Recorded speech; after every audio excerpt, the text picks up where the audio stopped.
So this story begins when I am 29 years old, and I'm living in the middle of America with my partner Todd and our 3-year-old son.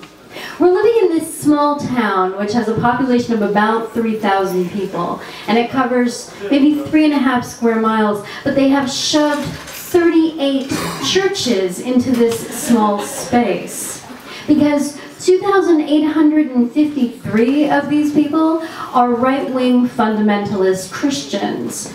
And the rest are whacked-out hippies who moved here in the 60s because there's cheap land and they wanted to build communes, which they did, but then they never bought Volvos and they never wore paisley ties. They stayed and they had whacked-out hippie children. Todd and I are firmly in the hippie camp, fresh off of 2 years of living in the woods in a yurt and eating a lot of millet. And despite this giant gulf in the town, life just trundles along. I mean, like sometimes I'm at the get and go, you know, and the guy's filling my tank with gas and he's going, "You stay down at the Baptist Elementary? They done painted the whole side of the building with a mural of a little girl riding a dinosaur. This here's a town that's coming back to God." Like that happens, but also sometimes I'm in the bustling health food store and I'm behind a farmer and he has a big old button that says, "America, love it or leave it," and he's buying low cholesterol soy patties. And then a week later, I'm out shopping with my whacked-out hippie friend Silver, and we're buying bubbles and fabric for our bubbles and fabric party, which you do. And we're standing in Walmart behind the same farmer with the same button. Everybody in this town is equally poor. It's the kind of town where the top cash crop is marijuana, and so there's no shame whatsoever in shopping at the dented cans store, which literally sells cans that have tumbled off of trucks onto the highway at 1/10 of their usual price. So even though Todd and I are living in a tiny 1-bedroom house, which we pay $180 a month for, and I was not 29 in 1937, like this was recent, $180 a month, and we're also like eating every single thing you ever saw on the shelves of Whole Foods for like 50 cents. So it's an odd life. Everybody in this town knows everybody else.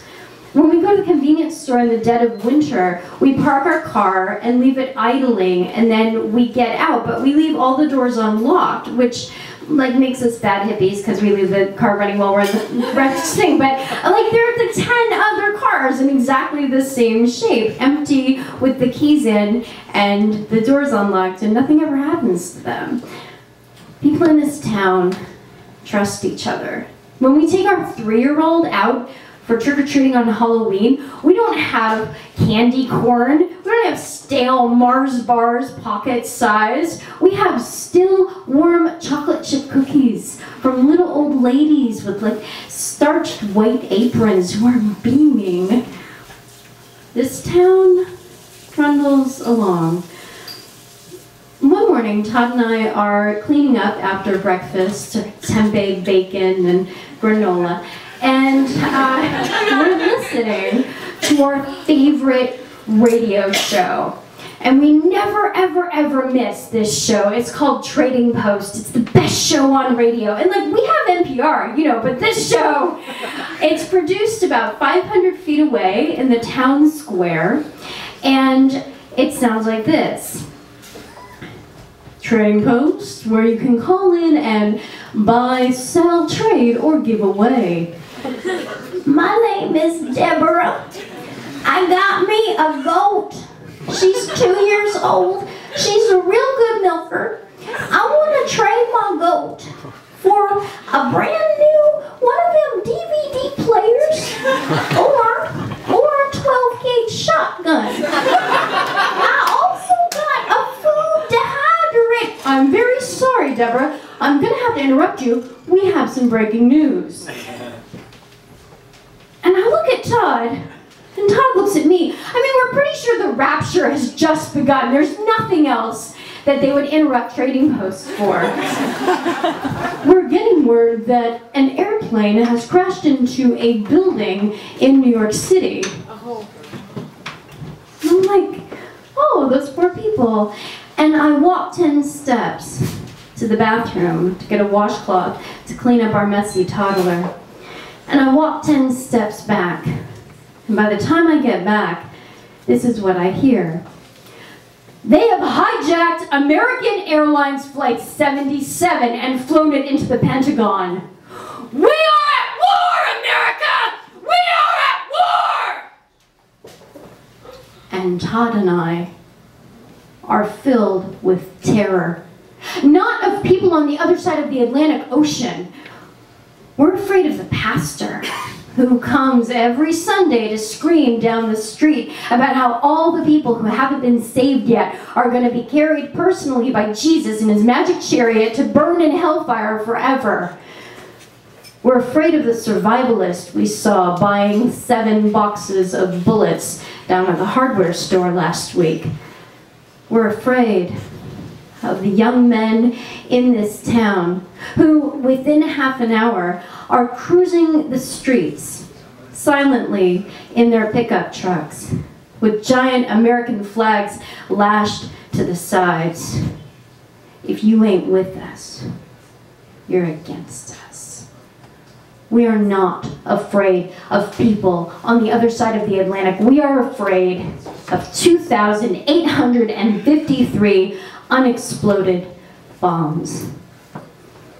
By the time the sun goes down and we've watched the 11th pickup truck cruise by our house, we can't bear being inside anymore. So we go to the only place in town that's open. Can you guess what that is?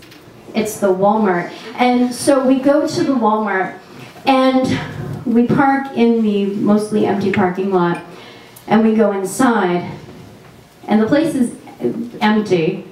But somebody has taken every single television from the electronics section and put one at the head of every single aisle, and then turned up the volume as high as it will go.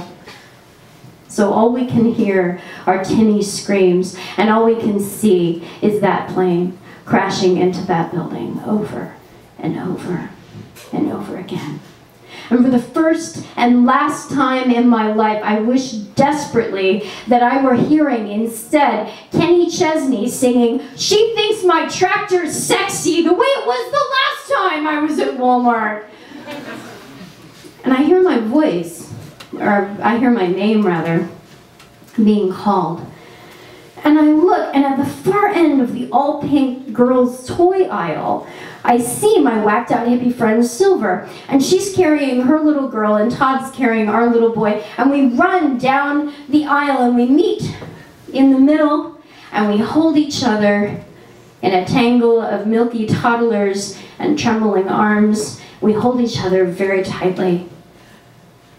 And then Silver steps back, and wild-eyed she says, "Let's just put some water and some snacks in the car. My car is really reliable. Let's just go north. Canada, Canada, can't you see it?" And in that moment, I can. I can see us driving through the night, singing songs from Free to Be You and Me to keep the kids happy and ourselves awake. Eating the last of the whole wheat health food store Cheerios as the sun comes up, tiptoeing through the forest, evading the border guards, and then taking Canadian English classes at night so we can pass for one of you. Hey, buddy, let's go to the Tim. Let's go to the Timmy's and get a double. Eh? I can see it. But cooler heads prevail, and instead we go home and wait to find out what the next day will bring. It takes us 3 years to make our way to Canada. And when I tell Canadians that this country, for me, is exactly the paradise I knew it was going to be when I was 13 and I would run as fast as I could home from school to watch Degrassi Junior High, which only came in if I stood next to my little black and white TV with my hand on it the whole time, which I would do, and I would wish desperately that I could step into the television and that would be my life. When I tell Canadians that, they all think I'm being ironic, but I'm not.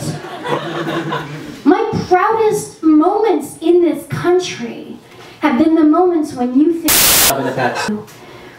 It took us 3 years to wend our way to Canada, but our journey began that night, standing, dreaming with silver, in the middle of an empty Walmart, smack dab in the center of America.